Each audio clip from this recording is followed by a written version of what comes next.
What's the best piece of advice ever given to you, Governor? Again, it can be more than one, personal and professional. Well, early on in my life, my mother kind of by example gave me one of the best pieces of advice, and it was about relationships. I was 16 years old. Okay. We all worked during the summers to save money to go to college, and I mowed lawns and did that kind of stuff. But when you turned 16, you could have a job, you know, Right. and actually, and Pennyrile Forest State Park, right outside of Dawson Springs, was the job. I mean, you go out there and either be a lifeguard or work in the bathhouse or something. And so I applied for that. And, you know, they were political jobs. Sure. And apparently my family had been on the wrong side of the last governor's race. And so, you know, I called down about the job to the local Democratic contact, and they said, well, you know, your application hasn't come back from Frankfort. And I kind of figured out that meant you weren't going to get a job.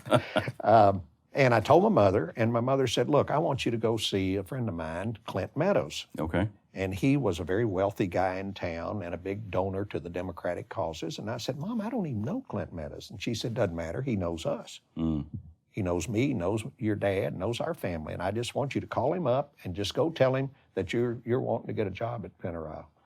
And she basically made me do it. I got on the phone, and as soon as I got on the phone, he said, oh, I know your family. He said, come on up and see me. So I got in the car, drove up to Meadows Hill, named after his family. Of course. And went into his beautiful home, and he sat me down, and he said, what can I do for you? And I just told him I was trying to make money to go to college, and I was trying to get a job at Pennyrile, but my application hadn't come back from Frankfort. Okay. And he talked for just a minute or two, and he said, well, let me see what I can do.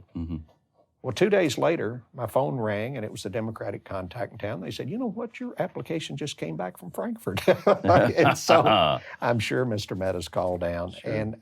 But that taught me something. That taught me that relationships is what makes the world go around a lot of times. And developing friends and developing trust, and you know, that fellow liked our family, and our family liked him, and my mother had worked for him years before. And so that taught me a lot right there, and I've utilized, you know, the idea of relationships throughout my life. It is important, very important.